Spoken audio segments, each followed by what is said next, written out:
Before we get to that discussion, I want to tease our next event, which I think has been also featured on one of the slides you've been seeing. That'll be on October 29th, 3 weeks from today, back on Zoom. It will feature Felicia Wong, who is president and CEO of the Roosevelt Institute, and Matt Walensky, who's professor of philosophy at the University of San Diego. The topic will be "Are Markets Liberating?" I'll be the moderator for that discussion. More details about that event and about the whole COMPAS series are available, of course, at our website, which is not up there, which is CEHV.osU.edu/COMPAS.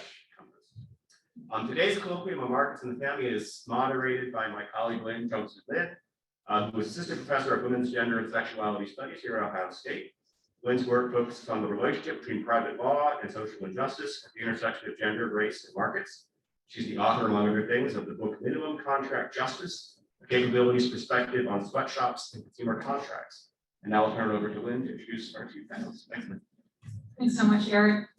Well, we were talking indeed that this is the first in-person event, so that's true for me as well. But it's a wonderful event with great speakers and panelists today. We have Professor Cudd from the University of Pittsburgh. She is the provost and senior vice chancellor and professor of philosophy there. Her research spans social and political philosophy, economics, feminist theory, and philosophy of science.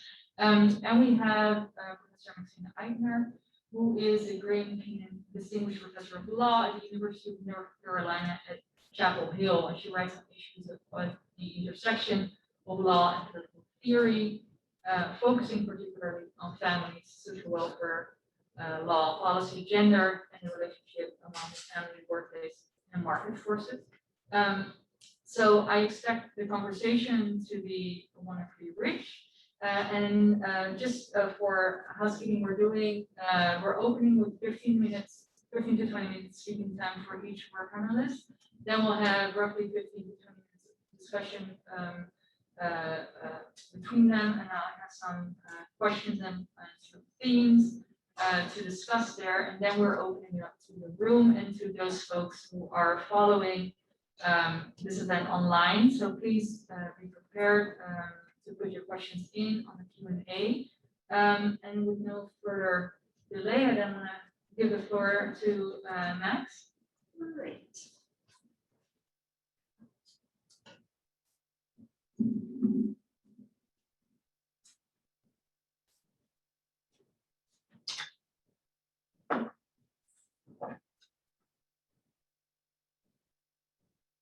Okay. Can you all hear me? Even through the mask? Okay, this is kind of new for me. But thank you, Eric and Pierce, for putting this program together. And thank you so much, Lynn and Ann, for being part of the conversation with me. Okay, let's see. Does this work? No, okay. So what I want to talk to you about today is the ideology that underpins American family policy, which I call free market family policy. And when I talk about the ideology that underpins it, really what I mean is the ideology that underpins the complete absence of the kind of family policies that we see in other wealthy democracies. Okay, so that ideology is pretty clearly exemplified in a New York Times op-ed from Gregory Mankiw, a Harvard economist, that appeared in the New York Times a couple of weeks ago.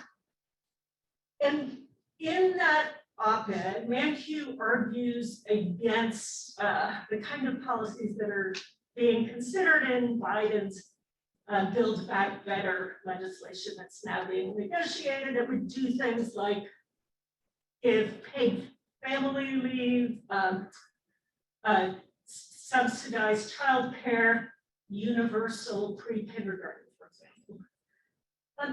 And what Mankiw argues is that this would be a bad idea because it would make the US less prosperous.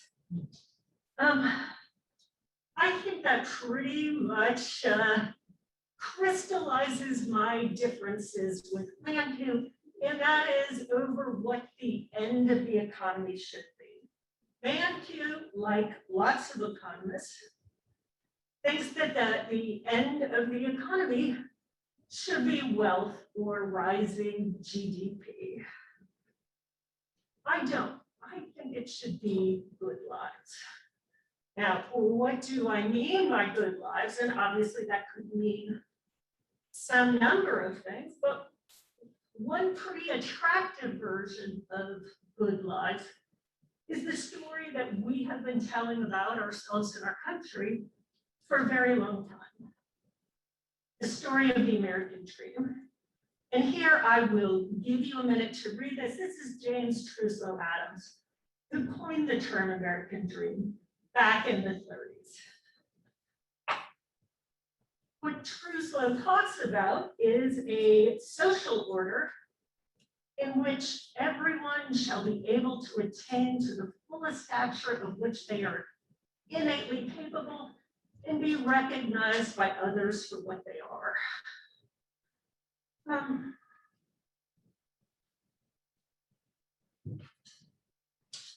I think that at least when we started to pursue high GDP as the end of the economy, it wasn't because we really thought high GDP should be the end of the economy.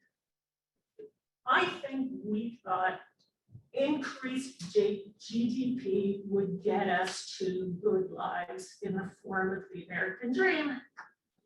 And one of the most disillusioning and demoralizing things about the last couple of decades is we realized increased GDP does not get us to a good society and good lives. In the last couple of generations, you probably know, GDP has doubled. And in that time, if you would take a look at indicators of well-being, I won't work through all these, but you know that something has gone badly, badly wrong when we look at virtually any statistic about the well-being of US adults. And you might think as well that as the wealthiest country by most measures that this world has ever known, we could at least be doing better for kids. And in fact, that is not the case. Despite our huge amounts of wealth, when you look at the well-being of US children, we have fallen behind on measure after measure.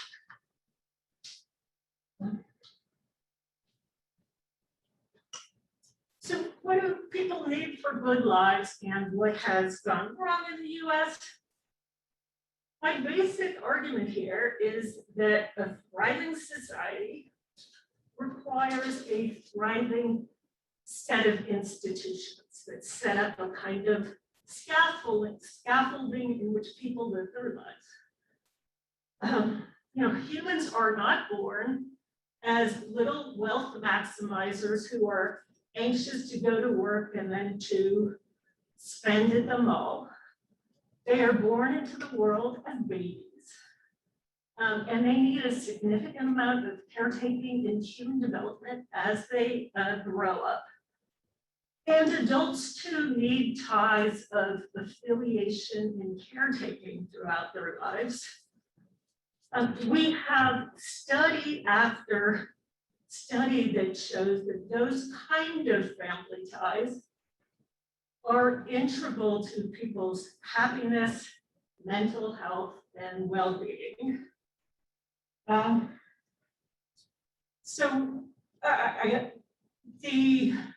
The families are not the only institutions that are helpful to well-being. People live their lives through both families in the context of their life, education, work, sometimes marriage, sometimes the church.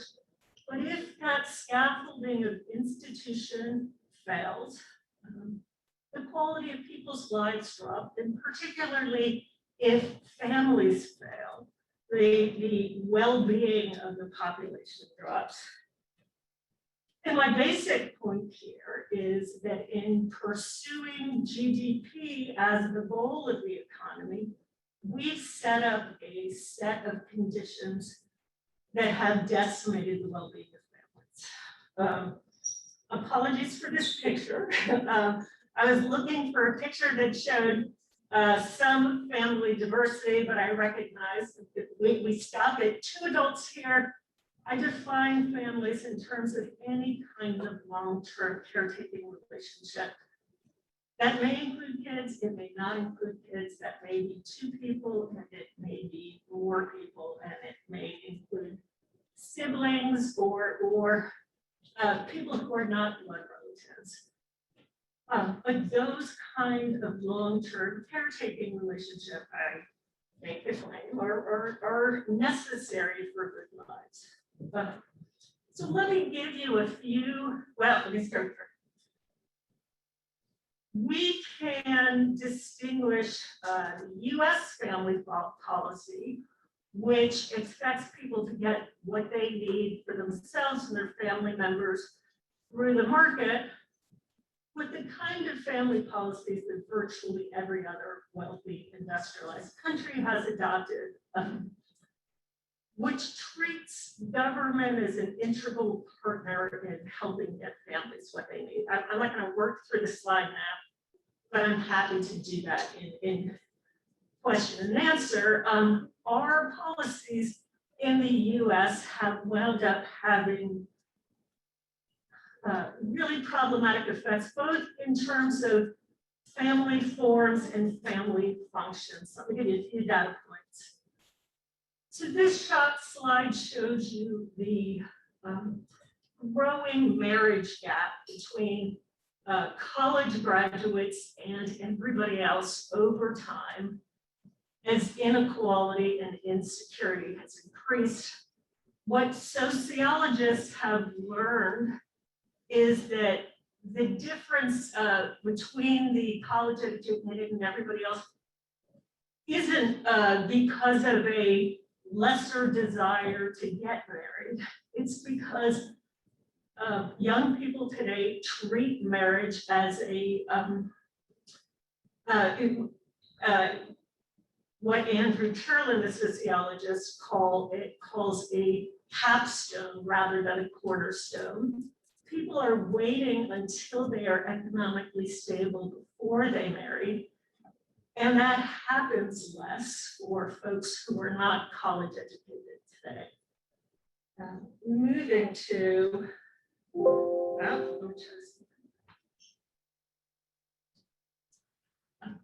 and that has led to a great division in unmarried births between folks who are college educated, who are quite unlikely to have children outside of marriage, versus folks who are moderately educated and less educated, who over time have become far more likely.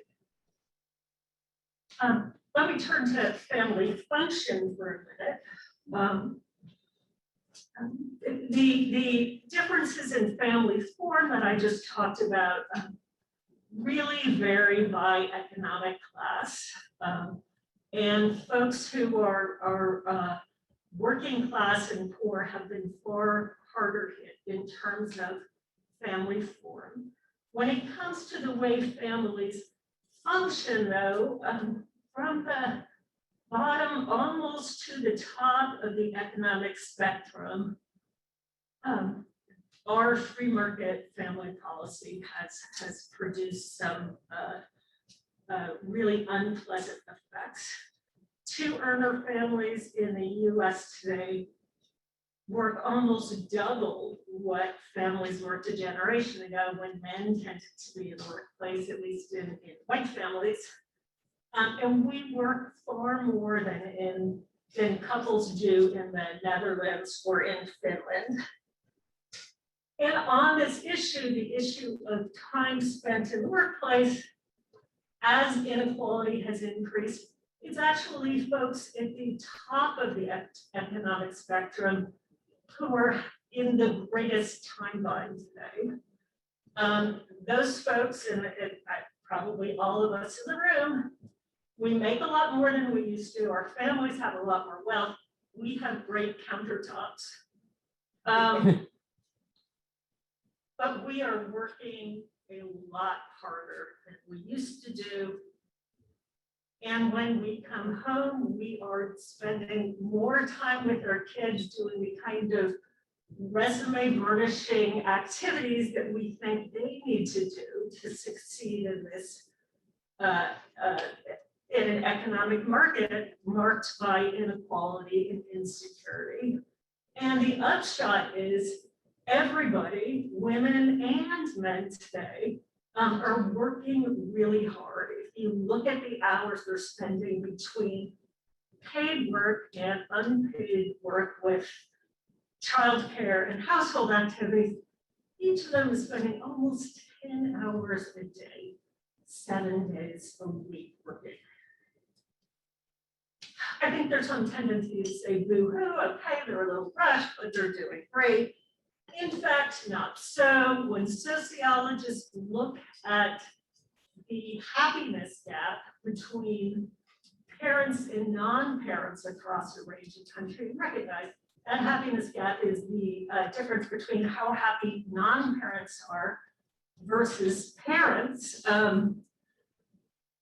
What we see is that in countries that have greater family reconciliation policies, marked by those countries mostly to the left, their parents are actually happier than non-parents because we can read the joy of parenthood is a compensation for the extra demands that parenting puts on them.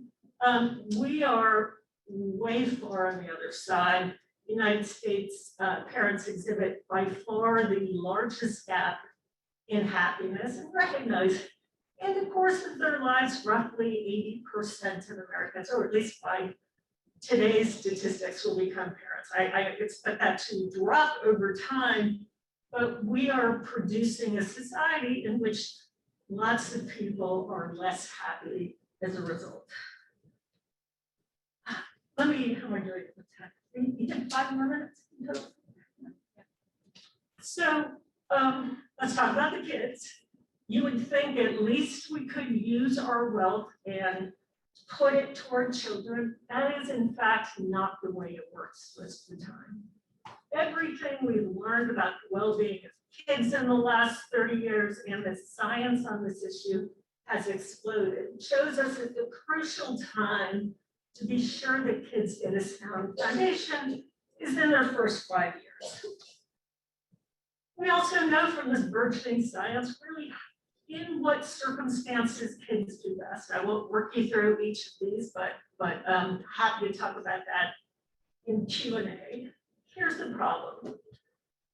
What I'm showing you here in this slide is the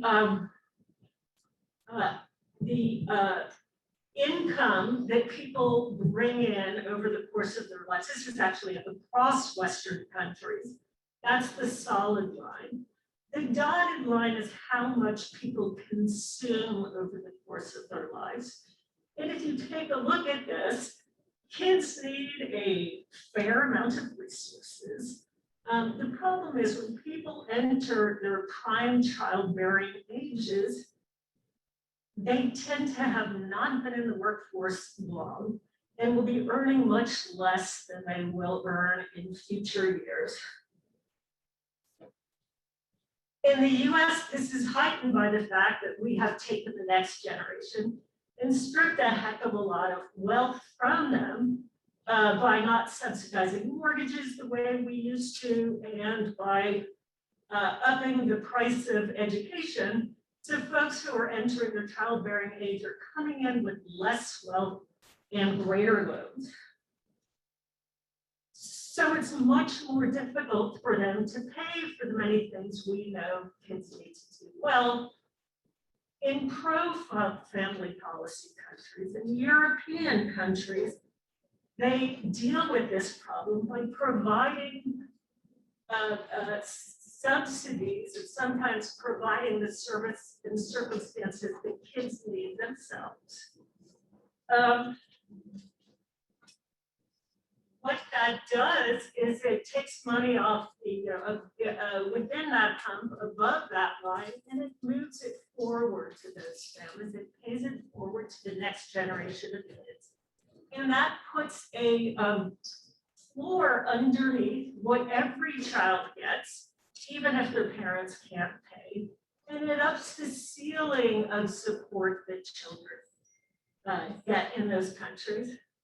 In the US, we get none of this. So if parents can't afford it, and recognize even middle-class parents today can't afford a high-quality daycare and a high-quality pre-kindergarten most of the time, kids just don't get that.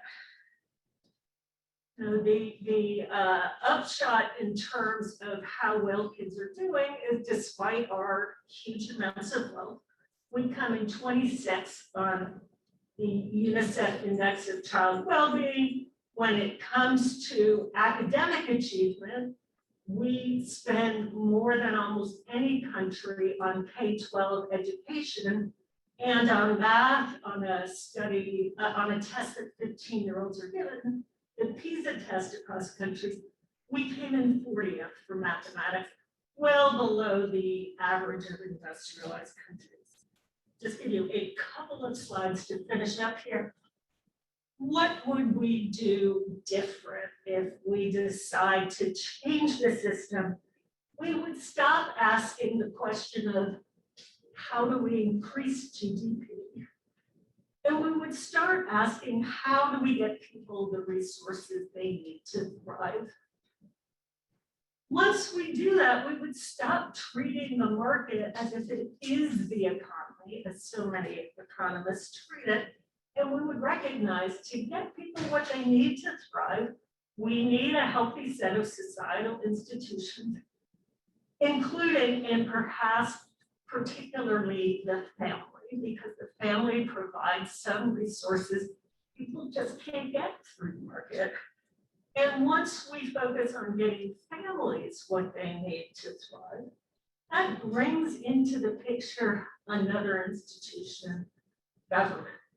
Markets do some things very well, primarily in terms of getting goods that can be monetized to people that have money.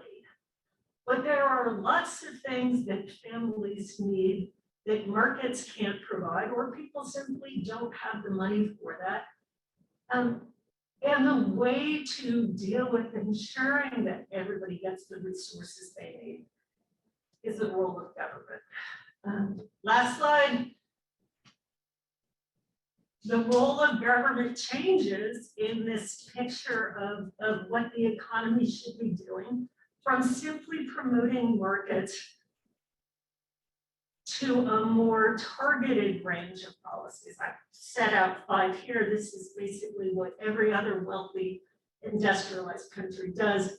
I make no claims that this is all original. It really is common sense, and yet we're not doing it. I'll stop there. Thank you.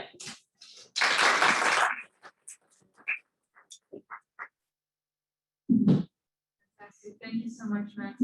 We're going to continue the next 15 to 20 minutes with remarks by. Yeah. No, I think I'll just. Well, first of all, thank you very much. I don't need that. Got my own. Hopefully we won't have feedback. Thank you very much for having me here in Ohio State. I actually grew up not far from here on a farm in Knox County, Ohio. So it's kind of like coming home. Also, my father got his PhD from Ohio State and he worked in the library for a long time. So this is really a homecoming, but it's also just a delight to see people in person and to actually have this chance to meet Lynn and Max, who I'm delighted to meet and learn about your work. So the questions that frame this discussion really appear to push in the direction of considering how markets tend to make family life more difficult by taking up parental time with work time, lest the family be deprived of adequate income to achieve a decent standard of living. And since families are obviously so important to the raising of children, which is necessary for the well-being of society and of future progress, it just stands to reason that government should offer assistance to families to replace work time with family time, perhaps by paying parents to stay home to raise children. Well, I think child tax credits and universal daycare and healthcare, all the things in the Biden Build Back Better plan sound like great ways to support families and enable them to make the choice to spend more time caring for children. Maxine Eichner's work does a great job of arguing for these kind of government support for families and other things, which I hope we'll explore in the conversation. I will say that I am somewhat leery of placing the onus on businesses, and she talks about governments, but placing the onus on businesses to provide for the needs of workers for families, without any subsidy from the government. So I think that's a sort of tension, is when does government policy actually place too much burden on the businesses rather than sharing it across the society as a whole, which I think is what we should do. And I think we need to make sure that the support we give families is not harmful to American businesses and nonprofit enterprises, nor disincentivizes hiring workers, especially those with children. As I say, I think this is a society-wide responsibility, and also not just a responsibility, it's an investment for the future. And I think many things that Max has said in her book and in her presentation show how that investment will pay off. More in the book than the talk today, but we can go there. So I want to go in a slightly different direction, though, with the rest of my remarks by asking what a healthy family is, because that was in the question prompts, and what government can do in a market society, if anything, to help people form and nurture healthy families. So family, here's the quick definition I'll give it, is the unit of intimate relationships in which children and other related dependents are cared for through unpaid caring labor. So I've twisted it in the direction of unpaid caring labor. Families are incredibly important. They're the first places where children are acculturated and taught social, cultural, and linguistic norms. Our families make us who we are as humans in a very basic, metaphysical, as well as physical sense. We not only feed, clothe, and shelter each other, but adult caring members of families teach children the linguistic and social norms that form our earliest beliefs and habits of thought and behavior. In some of my recent work, I've argued that human beings are fundamentally dependent on each other for our existence as humans, because we come into being in a world that is already rich with a normative structure that enables and molds our uniquely human capacities. As parents and adult caregivers, we form our children as thinking beings via our language and our norms of reason giving and asking for reasons that we practice. We do this first and foremost in the families that care for us as we grow and develop, from non-linguistic behaving and reacting beings into linguistic thinking and planning agents. Healthy families, I propose, are freely chosen, at least for the adult partners, equitable among all its members, and deeply supportive of each other.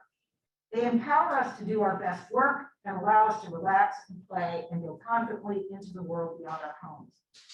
Unhealthy families are inequitable and unsupportive. They harbor exploitation, domination, and violence, and force some members to hide away out of shame and fear of reprisal. As we discuss family life in our society today, we need to recognize the epidemic of family or intimate partner violence in the United States. More than 10 million adults experience domestic violence annually. 1 in 4 women and 1 in 10 men experience sexual violence, physical violence, and/or stalking by an intimate partner during their lifetime. with intimate partner violence related impact, such as being concerned for their safety, PTSD symptoms, injury, or needing some kind of victim services. 23.2% of women and 13.9% of men have experienced severe physical violence by an intimate partner during their lifetime. That's a quarter of all women and almost 14% of men. Furthermore, the CDC estimates that 1 in 4 children in the US experience some form of child abuse or neglect during their childhood. These are not healthy or happy families. And I believe that gender inequality is at its root. Our norms of gender that are reinforced by markets work against healthy family life by creating gross inequities within the family. In market societies, the strong dichotomy of public and private creates a tendency to choose specialization in order to better compete in the market. Caring labor is gendered feminine in all societies, including open market-based societies. Thus, female children are acculturated into this caring role from the very beginning. And male children are taught to leave unpaid caring labor to women and specialize in paid labor. While market-based societies offer opportunities for women to escape the bounds of tradition to some degree, the fact that caring labor, especially unpaid caring labor, is gendered feminine means that women are systematically burdened and disadvantaged in competitive marketplace societies. To become more healthy family friendly, I want to argue, societies need to eliminate this systematic gender burden. But how? These are deeply ingrained habits and norms, and they're enforced and reinforced by religion and tradition. I'll discuss a few solutions to use governmental power to nudge us away from these inequitable gendered norms of care, but I really don't know what I'm talking about. So I'm not really sure if we can get away from these, but let me push forward. Caring labor is an essential kind of labor for human survival, given our long periods of dependency, and for well-being because of its importance to our mental, physical, and emotional health. Yet caring labor is poorly compensated in contemporary society, largely because so much of it is provided by women without pay, making for what has been called by Nancy Fulgrave the paradox of caring labor. Through the feminine gendering of caring labor, women are systematically placed in a position where they're either exploited or forced to choose to behave non-normatively and face the societal penalties that come with that resistance. So one way we can characterize labor is as the International Labor Organization does, which is their definition is care work consists of 2 overlapping activities: direct personal and relational care activities such as feeding a baby or nursing a partner, and indirect care activities such as cooking and cleaning. And using this characterization, the ILO determines that statistically women are the primary providers of unpaid caring labor, performing 76.2% of the unpaid caring labor, or 3.2 times as much unpaid caring labor as men. And while the division of caring labor differs between countries, in no country in the world do men do as much unpaid care work as women. Even as women have entered the paid workforce in greater numbers over the past few decades, women still perform almost 2 hours more unpaid care work per day than do men. So the market is implicated in the exploitation of women because women's unpaid care labor reduces the paid labor force participation and affects the type and quality of jobs that women take. Women have less time to devote to paid work and are more likely not to work for pay when they are mothers of small children, while men are more likely to work for pay when they are fathers of small children. By the same token, women pay a penalty in their wages when they have dependent children at home compared to childless persons, while men experience a wage premium compared to all other groups of workers when they have dependent children. Women also dominate the paid care labor force. The global care workforce, according to the ILO definition at least, numbers 381 million workers, of which 249 million are women. So that's almost a 2-to-1 ratio of women to men. The paid care workforce includes a very heterogeneous group of occupations, though, from education to domestic work to healthcare. Some of the work can be very well paid, like professional educators and healthcare workers, but much of it is very poorly compensated, like domestic workers, attendants for the elderly and disabled, uncredentialed daycare and healthcare workers and paraeducators. In general, however, the more women there are in the occupation, the more likely it is to be poorly paid. Caring is a distinct kind of labor that involves empathy and centers the needs of others, and essentially involves one in a personal relationship between caregiver and the receiver of care. As Elizabeth Brake notes, it's ambiguous. The word care is ambiguous between affect and activity. It can refer to the attitudes or warm feelings of wishing someone well, or to the activity of providing for the needs of another. And it's mainly in the latter sense that I'm going to talk about it here, but the two senses cannot really be entirely separated. The feminist economist Nancy Fulbright builds the attitudinal aspect of care into the definition of caring labor when she defines it as labor taken out of affection or, undertaken out of affection or a sense of responsibility for other people with no expectation of immediate pecuniary reward. So this excludes labor that's done only for labor or for wages, but it includes labor that is paid as long as the expectation of pay is not the only motivation for the work. And using this definition of caring labor excludes some of that labor that the ILO accounting does. And it makes it also somewhat more difficult to precisely determine when we have caring labor. However, this definition allows us to explain how the gender of caring labor makes it a central force of women's oppression in the family. And as such, I think it's a critical component of the larger category of caring labor. Caring labor, when it's defined as Fulbright does, then is paradoxical for economists because it need not be rewarded to be obtained, and it cannot be bought. So, like the song goes, money can't buy me love, right? Furthermore, the more one has to pay for the care, the less one feels cared for.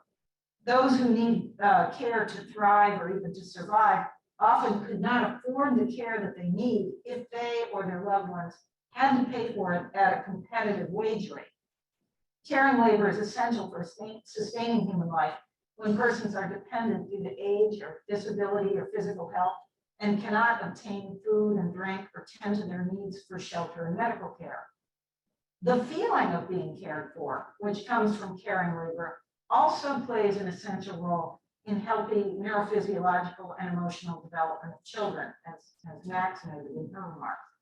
Caring is thus a central feature of the unpaid household labor provided within families.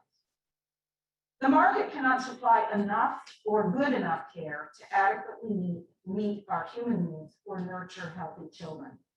The market fails when it comes to production and distribution of care. For there to be enough care for those who need it, caring labor must be, at least in part, either given voluntarily or coercively taken from the caregiver. Paid and unpaid labor, as the ILO documents, is much more often done by women. Caring attitudes, including warmth and fellow feeling, a desire to make the receiver of care happy, even love, infuse many kinds of effective domestic and health or hygiene-related labor, and particularly unpaid household labor. The appearance of these attitudes is in fact critical to the value of much caregiving labor, and this appearance is nullified if the care appears to be forced or even given only in exchange for wages. The fact that women do the majority of care work appears to be a matter of women's voluntary choices or preferences. And given its relation to family life, and especially to child rearing, this choice appears to be naturally associated with the female sex and feminine gender. In this way, caring labor is gendered feminine. Women appear to naturally prefer to do more than their equal share of unpaid caring labor and lower paid caring labor. In the logic of the market, it's okay because women must be receiving some non-pecuniary benefits that make up for the lack of the pecuniary ones. But even if it were true that women are natural caregivers, If women are paid less and expected to do more hours of labor because of their gender preference or greater capacity for caring work, this is problematic from a perspective of justice. I think that could be a controversial point, but throw it out there. Yet we can question the naturalness of the feminization of care. Feminist theory reveals that the gendered nature of caring labor, as voluntarily chosen, is socially constructed and maintained through oppressive force. Susan Mahler-Oken's analysis of unpaid household labor shows how women's oppression creates coercive conditions that enforce women's exploitation through household labor, which in turn reinforces those forces of oppression in a vicious cycle. Since women face on average lower pay in the workforce, as well as discrimination and harassment, they will on average bring home lower pay than their male partners. Women's greater share of unpaid caregiving labor has also been examined by economists who study how heterosexual couples decide to allocate household labor and consumption by modeling the decision situation as an intra-household bargain, in which one partner faces structurally different outside options. Since men earn on average better outside options for compensation, women have less power to negotiate their share of household labor and consumption. Thus, it's less a gender or a preference for care than a lack of bargaining power to enforce an equal share of caring labor that causes women to do more of the unpaid care in families. The power to determine who will work outside the home for pay and who will do more of the unpaid household labor within families is at least in part determined by those who can earn more. When women restrict their labor force participation or take part-time work in order to care for their families, their potential earning power goes down. And this in turn means that they have less ability to bargain within the marriage or to leave a bad marriage. And this connects to the epidemic of domestic violence that I spoke of at the beginning. As women have entered the paid workforce, they've gained opportunities to resist unpaid caregiving. However, as the COVID-19 pandemic highlighted, the degree women are still coerced into shouldering the burden of unpaid caregiving roles, and that can be devastating for their careers and the livelihoods of them and their families. Because childcare is often provided for free by women, it is poorly paid and therefore underprovided in the paid economy. When the COVID-19 pandemic crisis hit, the US and many other countries did not act quickly to provide childcare or to keep schools open, but rather relied on women to provide for their families. Women have been forced out of the workforce to care for children or relatives at home at twice the rate of men. This was, as they say, a she session. This will further hamper women's abilities to compete in the workforce when normalcy returns, if it ever does. And as they have had less time than men to invest in their human capital or paid work, they're likely to be paid less. This not only engenders a wage penalty for women, but it also continues the vicious cycle of household unpaid care being shouldered by women because of their lower wages. So the gendering of caring labor reduces the options for and quality of paid care labor and coercively requires women to give care. As a result, children get less and more uneven quality care, and women are not fully able to participate in the market or develop their talents in the directions they would choose under conditions of freedom. Furthermore, it must be noted that the feminine gendering of care is a bar to men's freedom to choose unpaid caregiving roles, a freedom that I submit is also essential to making healthy families. Different countries have attempted to solve these problems with varying degrees of success. Degendering caregiving labor, which is necessary for justice and freedom, remains what I think of as a long-term grand social challenge. So what can markets and governments do to help the culture of women's exploitation in families, which is what is required for families to be really healthy? So as I said in the beginning, I think that greater government support for families with children is essential to healthy families. I agree completely with Maxine on this. Government is also needed to make up for market failures that lead to women's paid care work being less well compensated. Government could, for instance, offer a wage subsidy for any paid care activity that is dominated by women until the workforce in those fields becomes gender balanced. And this would do two things. It would provide women with higher wages, eliminating exploitation and giving them better bargaining power within their families. And it would entice more men into those activities, which would de-gender care work. So I heartily agree with my co-panelists that healthy families need governmental support. I want to emphasize that it's important to carefully consider the unintended consequences of any policy to make sure that it will not further reinforce the feminization of care, though. It's important to incentivize men to care and not to disincentivize businesses to hire women or anyone with young children through pro-family policy.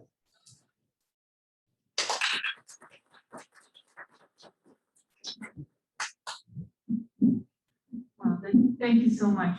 That was a very rich set of comments as well, and I think there are lots of points to further discuss.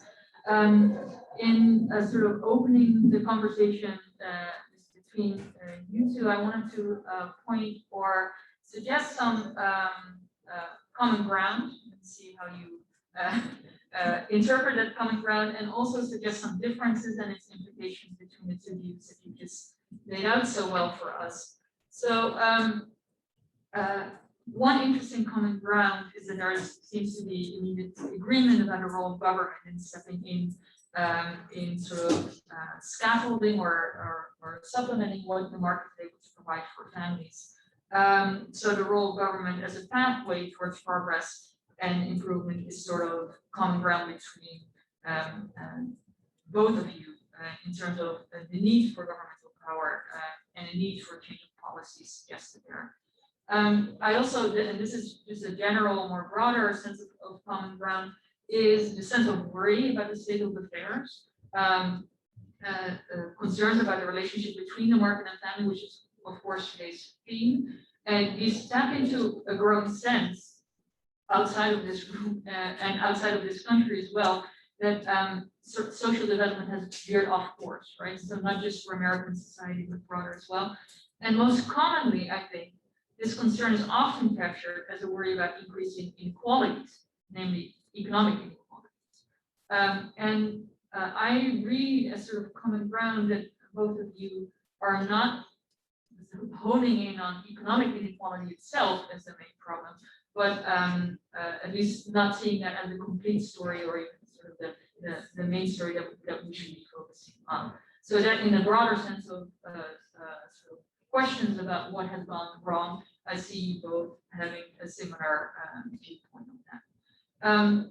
So, and these commonalities to me seem noteworthy because of sort of the direction of the proposals that they yield that suggest, as I read it, on the one hand, sort of a tweaking of existing economic system that we know, and the way that markets are allowed to function in our lives. Right? So it's not the sense that there is a necessary overhaul or radical reconfiguration of markets itself or of the economic system that we know, but the tweaking of that system to make it work better or function better for families. So that's sort of my set of remarks on what I see as common ground. And then onto the differences. I see that your proposals for what systems actually need that tweaking or actually need that change is slightly different. So on the one hand, in identifying sort of the cause of the problems that families face, it seems that you might be parting ways. So on the one hand, Max, I hear you to be saying the cause might be the way that markets are allowed to function, right? So under what you say is a free market ideology that at least in the United States has been the dominant regime for several decades. So the economic free market centered system causes families to struggle, right? And on the other hand, and I hear you to be saying not so much that economic system and its functioning itself is causing the problem, but in fact that there are gender norms, right? And the way that market reinforce systemic gender inequity, that is the cause. So in this reading, it seems to me that we might have the cause of patriarchy as an overarching system on the one hand, and an economic system on the other hand, as sort of the root problem that we're facing and that needs some sense of resolution, right?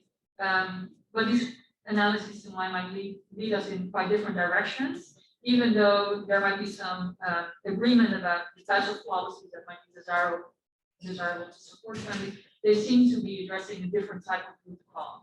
So that is at least from hearing your comments and your remarks, sort of a difference in the way where we might be parting ways in terms of proposals that we might consider.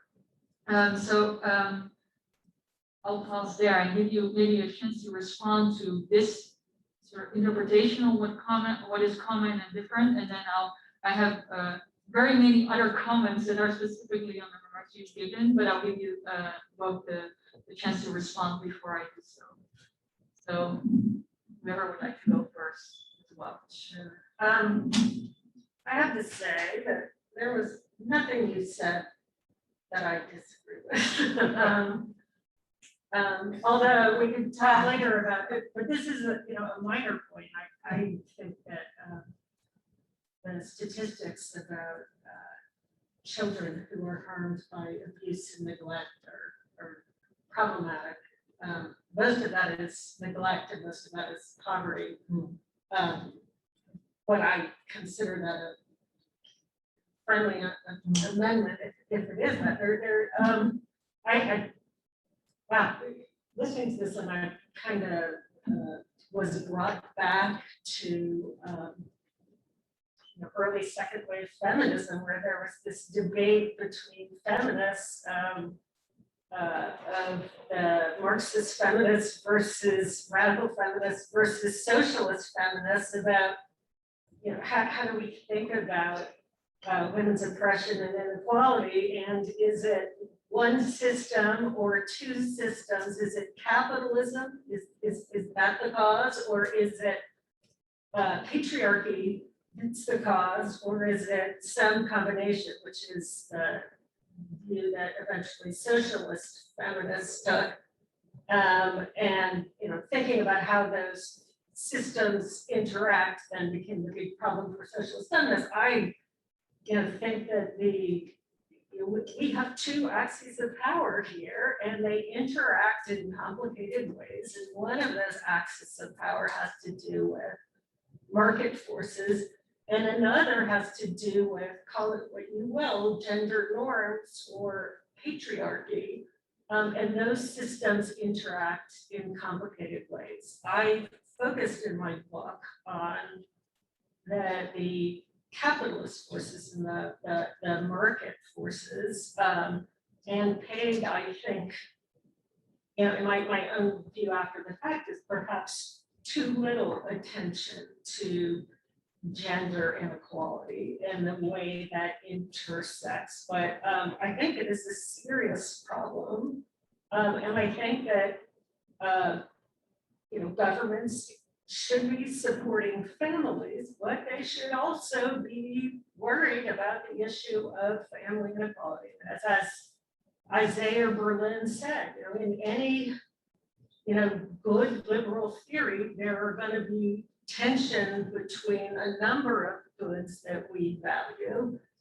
Here we have, I think, to be very attentive to issues of gender inequality and issues of family and individual well-being. And those, in some ways, are, in many respects, I think they are supportive of one another. In some places where they are in tension, and when they're in tension, we have to put together policies that help to ameliorate that tension. The obvious one that lots of countries have put in place is use it or lose it paternity leaves when they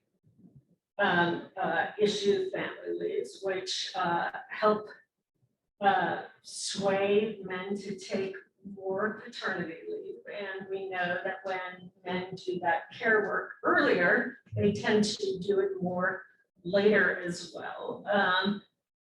I also think that the way that Finland has handled its family policies where it gives more subsidies to folks that first year to stay home. Still lets and subsidizes folks to stay home after that, but is, I think, gently trying to nudge folks back into the workplace, because we know that when leaves last longer than a year, women tend to return to work less and be paid less at work. Those kind of policies make real sense. So I guess I do see perhaps a minor tension in emphasis, but I think not in goals, because I think both of those things, both gender equality and healthy families are really important. Yeah. Yeah, I agree. I think that we are probably not too far away on taking those points. And one thing I would say is that you're not very market unfriendly. And neither am I. So what's needed is a traffic cop and some, as you point out in your book, and some ways to intervene when the market fails, like in the provision of caring labor, right? And in, I think it's our gender norms of caring have provided an opportunity for various kinds of actors to use that to their advantage, right? And government needs to play a traffic cop role there. But I think it is, one thing that I really emphasize in some of my work where I've talked about capitalism is capitalism has done so much for women, generally speaking. I mean, that is to say that, in 1800, we all, including women, had an average lifespan of 30 years. And, then we had the Industrial Revolution and capitalism, and we now, have, a declining lifespan because of the pandemic, but upwards, 80 years, and then women even far beyond that. So that's just one thing. Our children, tend to live into adulthood. For the most part, of course, not everyone, and there are big written inequities and disparities by race, as well as by income, which of course is not related. And then when you just look at the number of and kinds of conveniences that we have that make women's lives different, I keep in my office a picture of my grandmother and her sister doing the laundry at the turn of the century. That was an incredibly time-consuming task. It took them the entire day, probably a couple days a week, right? And they didn't go to school beyond the 8th grade. They worked long, hard lives. I mean, they raised many children. They lost children.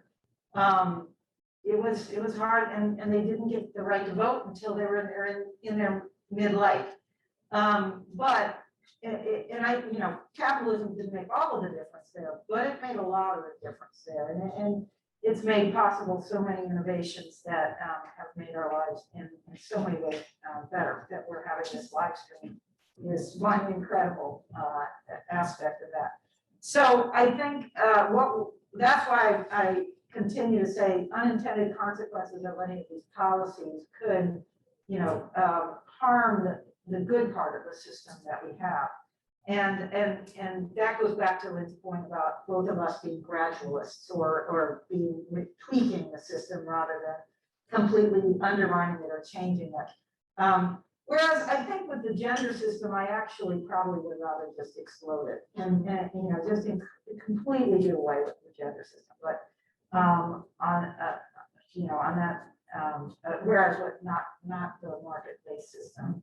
I guess I'll just stop there. I actually see maybe a little bit of sunlight between us, maybe on how enthusiastic we are about capitalism. So I do think, first of all, I don't see the revolution happening, and so, or at least not in the next few years. Maybe I'm wrong about that. And, you know, if it happened, how unhappy would I be? Maybe not very unhappy.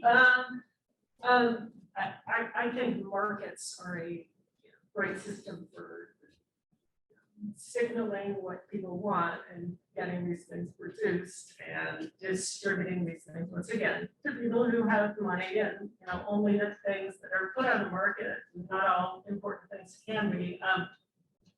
You know, I do think at this point we have not mentioned the environment, and boy, we need to mention the environment. We you know, the reason our lives changed so radically is we extracted a whole, you know, heck of a lot from the environment. You know, large portions of that increase in GDP is because we depleted fossil fuels, and at, you know, this point, you know, seem, you know, potentially likely to be at a you know, a huge inflection point for what our lives, and particularly the flora and fauna of the earth, are capable of taking. So I worry about, you know, I worry about the, you know, progress and wealth that has been on the back of an unsustainable extraction of resources. And I worry too about the real world implications, even aside from the environment, of how people live their lives.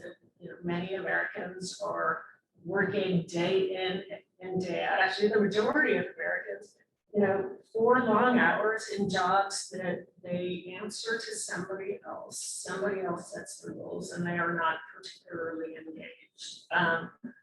Both of those things give me significant pause about the system of capitalism that we've developed in the US. I have fewer problem with markets themselves. You know, taking capitalism as this system in which some people work for other people and the goal is an increase in wealth.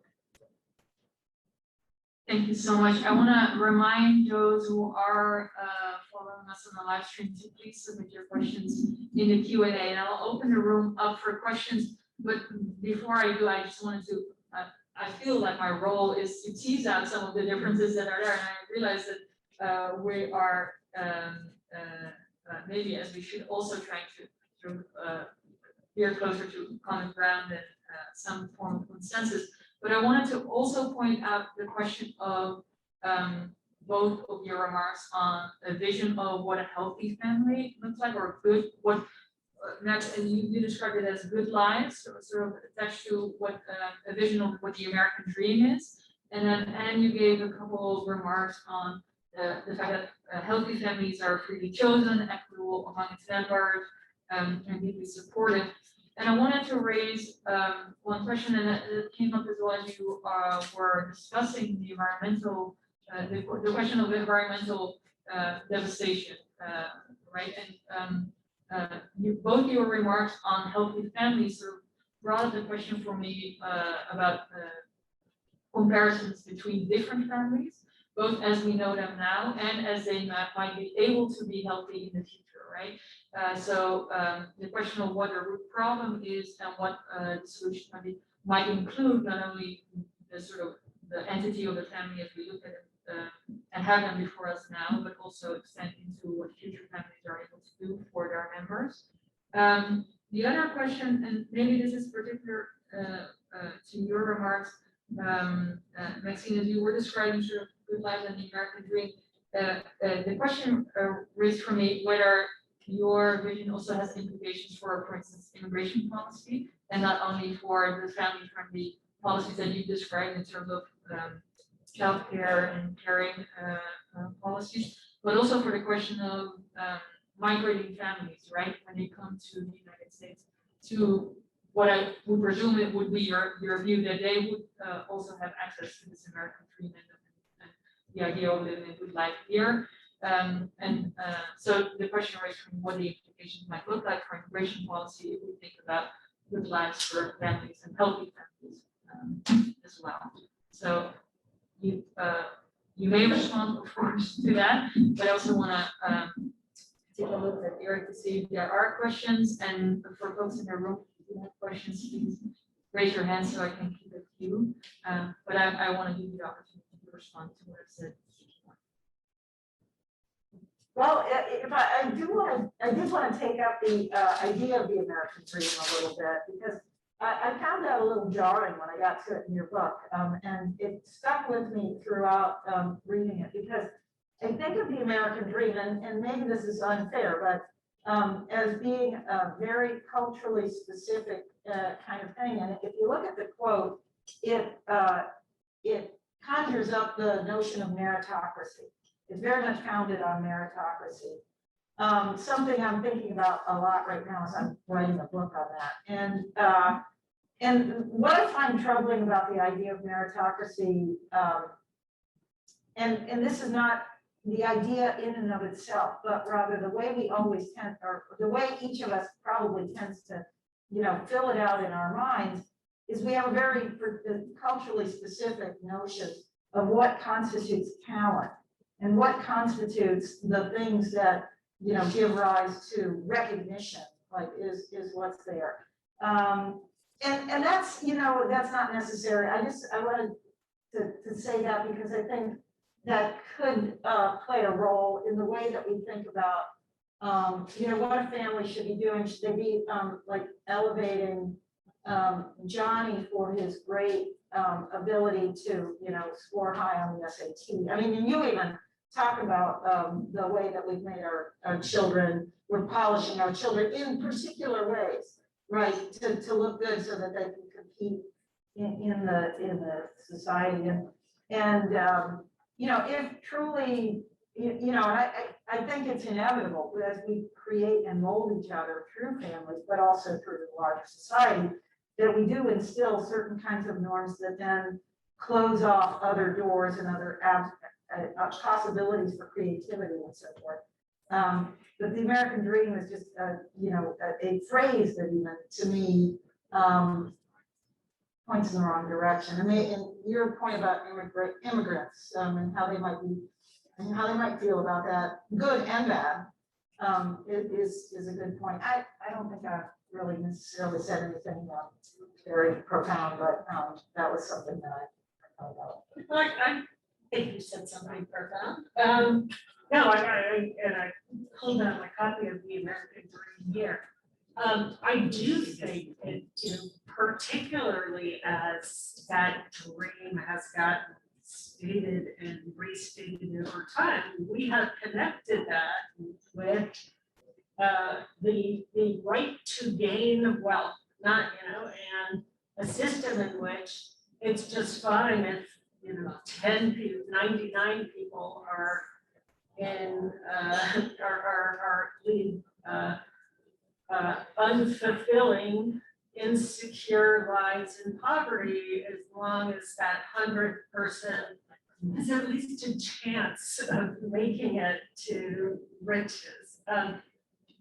Adam is clearly trying to get to something broader than that, and specifically disclaims wealth in terms of stature. With that said, and I just pulled this, and is it, can we read into this kind of meritocracy, not health and wealth? Yeah, I guess we could. In my vision of what society looks like, you need and including to foster healthy families, you need a significant amount of economic equality. And I think it's our economic inequality that has been, in many respects, the primary driver that focuses on wealth and success very narrowly construed. So, if following my policy prescriptions, I think we wouldn't do that. and we wouldn't focus on a very narrow definition of success. You know, could we read that into Truslow Adams' quote here? Potentially. I'm opening up to the room. Go ahead.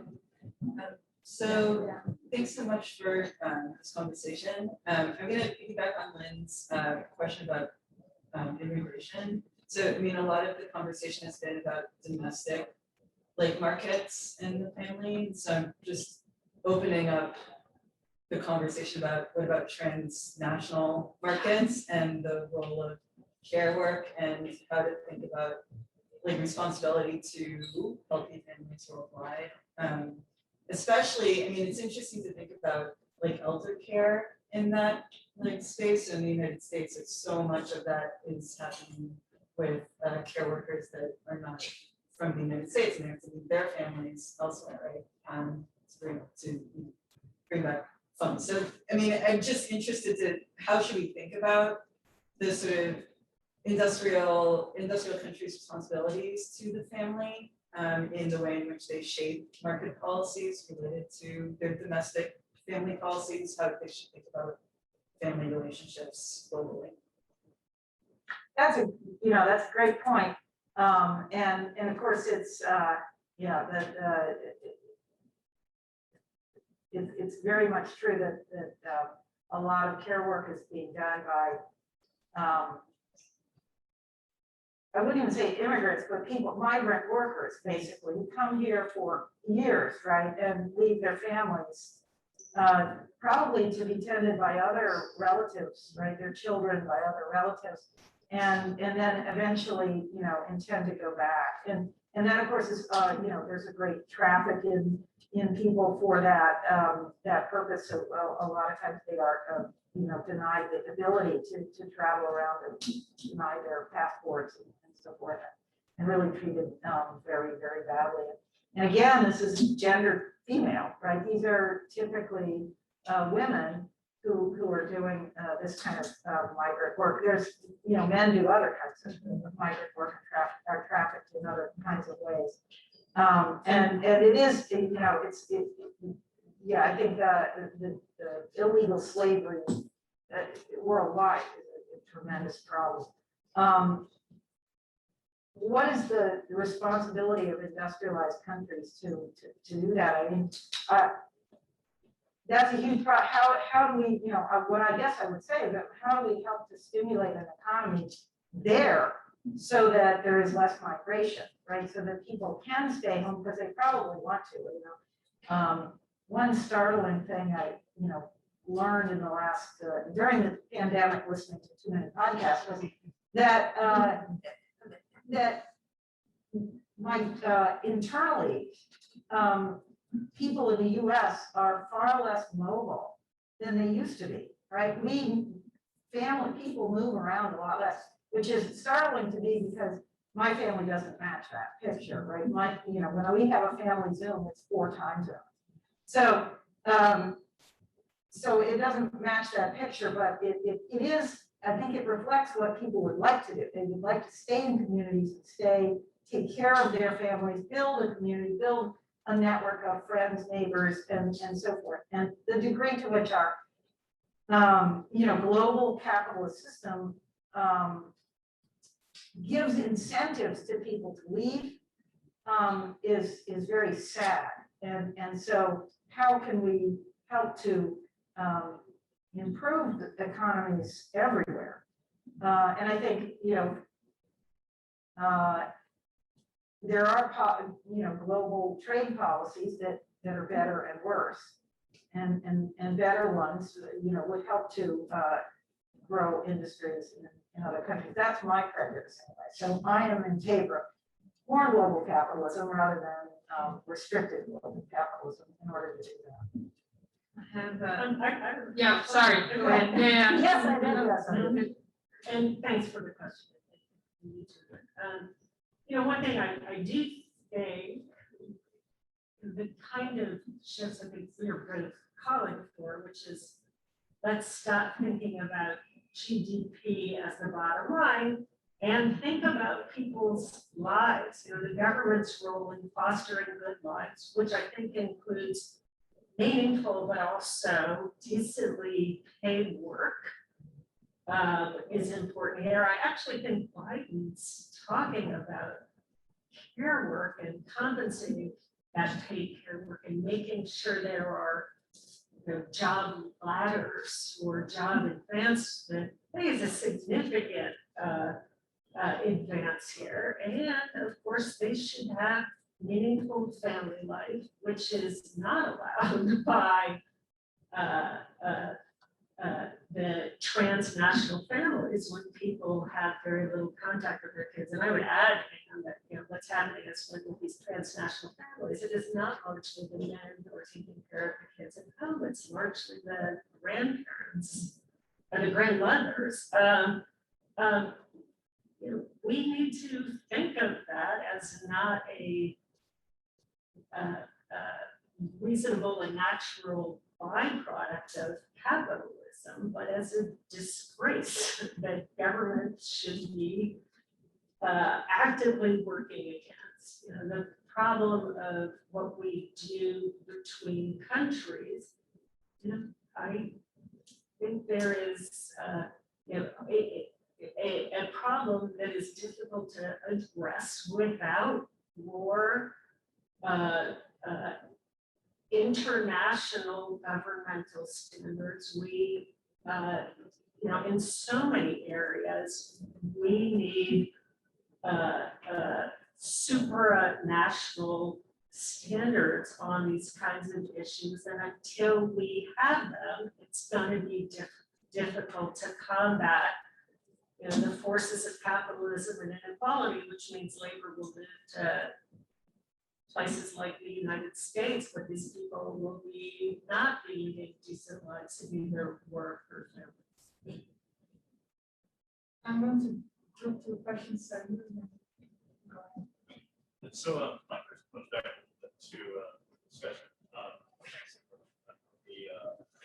way we made these advances. Mark has been part about the extraction of resources. So there's been sort of a surge in the last 5 years, people looking at the connection between climate change and a few other environmental problems and population growth. And the emphasis has often been on how to curtail population growth in countries that have really high ecological footprints, and the U.S. is always at the top of this list. So U.S. the last 2 decades has had we've got a little replacement fertility, and it's been going down. And it's interesting then to see some of this data. It's hey, it's really hard to have kids in the U.S., right? But one of the imagine somebody obviously raised a lot of concerns about gender equality, labor, kids not being properly cared for, education gaps in the U.S. and other countries. And I know Portugal, which was on that list, it was the best country, right, in terms of the happiness, parents are happier. Portugal only has a fertility rate of 1.4. So they're even lower than the US. So it must be possible, right, to meet some of these objectives without also incentivizing the US for great. If you just imagine I'm sorry, but we're not incentivizing what exactly? People that have more children in a high environmental impact per person country like the United States. But I can just imagine a cynic looking at some of this and just saying yeah, it's really hard to have kids in the US. Let's keep it that way. Keep the fertility rate going down so that until we get some of these other problems under control, then we can, not be putting more high Americans into hormone, right? That's maybe too quick, but I only got 90 seconds. So I'm just curious as to how this consideration, right, the concern that you might be creating incentives for people to have more kids in a country like the United States, how that may factor in or may not factor into, what ought to be done. Because there are some people, I know one example, things like tax credits. There are some people who have argued for inverting the tax system. You start out with tax credits and the more kids you have, you lose them. Yeah. Right? That's to create an economic incentive going the other way, right? So I'm just curious to hear your thoughts on that. Before we go through thoughts, can I get one more question so that we can Sure. Actually, yeah. mine actually relates to the earlier comment about elder care. And that, at the other end of the lifespan, to what extent do these arguments apply? And what's also interesting perhaps about that is that may have the best example we have of an existing socialized program, Medicare, which has been in existence for decades. And how has that shaped market forces for paying for, caring for, providing medical care for elders? So I'm wondering to what extent have you looked at that, and would that, what you know about that, or if you don't know much, what you might imagine that could teach us about how we might extend these other governmental interventions to shape things in a direction to make us happier.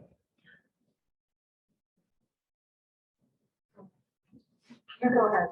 You've got all the good stuff on these questions. Well, I don't know about that, but so it is fascinating that in the United States, we do have big socialized programs that are not at all free market.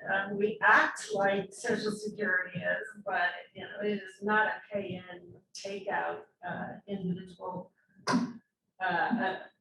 account policy. But both of those major programs pay out at the end of life. And they did great things, of course, vastly reduced poverty for older people. And we had this recognition of the reason we got that is that markets don't work here. We need government action. And we have not taken that same logic and applied it at the beginning of life. I've got statistics in my book, but I don't have them in my head about the percent of GDP we pay at the end of life. And it is startlingly high. The GDP we pay at the beginning of life is almost nothing in public funds. I think it was easier in the 60s and 70s when one person was in the workforce, when families tended to be men and women, and we had this homemaker caretaker model to be, and starting salaries were relatively higher, and you didn't need to go to college to do pretty well in life. It was easier to say that families can privately pay for kids. Much more difficult now. And if we develop the kind of programs that we have for the end of life, first of all, they'd be a hell of a lot cheaper for kids. I mean, we're talking, most institution of the policies that most European countries, that's less than 2% of GDP, which is peanuts. And we could do a hell of a lot to increase children's well-being. And of course, that pays off throughout their life. They're completely agree about that.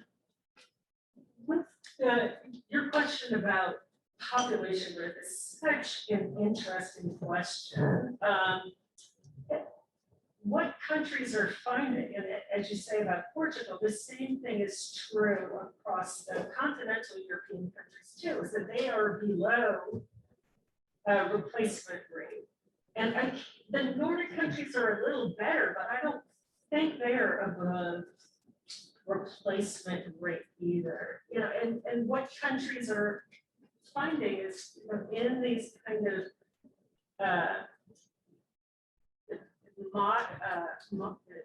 contemporary market societies where careers can be much more rewarding than they were in the past, and there's always, even with the best family reconciliation policies, there's always some tension between them.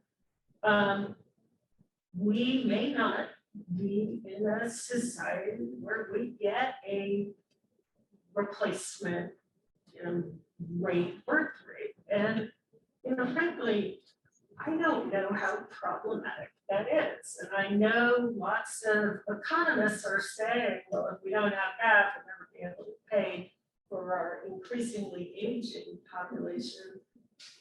And I am not an economist. I have to say, I think given that the huge environmental crisis which we are in, we have perhaps more important goals than achieving a replacement birth rate. And we need to fund folks who are getting older in ways that preserve their economic stability and their dignity.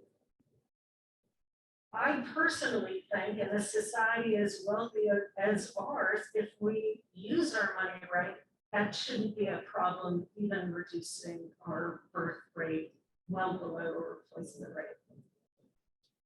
Yeah, I want to respond to this too, because in using some stuff that I actually would steal from her book.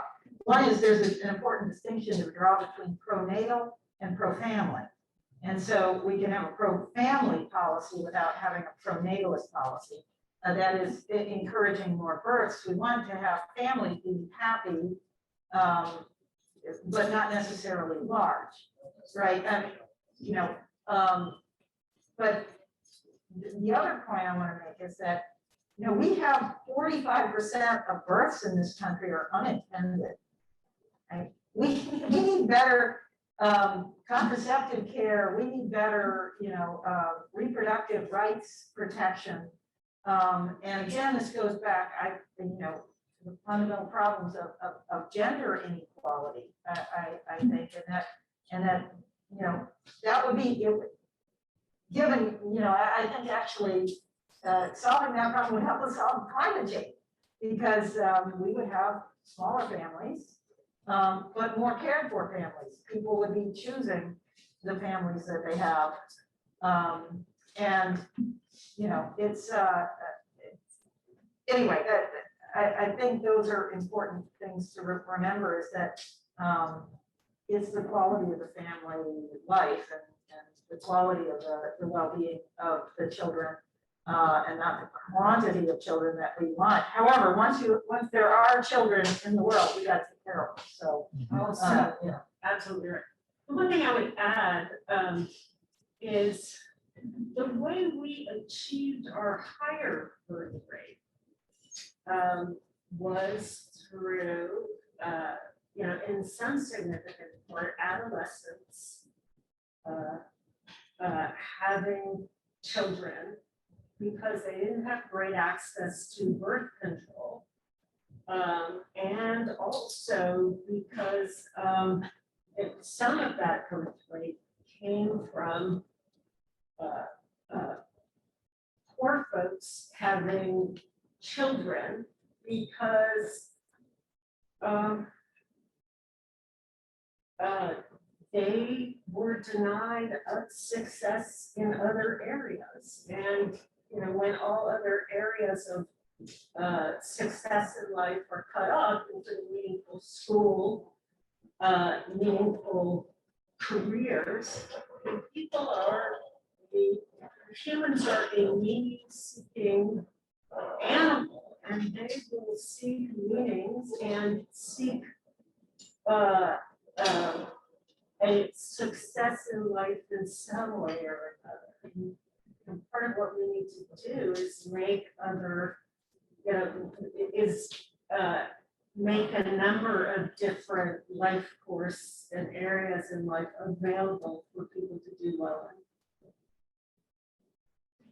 in. So I think we could be here for maybe another hour and a half to continue this conversation. I have many other points written down regarding racial inequities that we might include in this conversation, but I think we are out of time, and I hope we can discuss and continue this conversation later on. I want to thank everybody who was here, and thank everybody who joined us on the live stream. I'm sorry to expose you to my unmasked face. You might have seen that I masked for a thank you.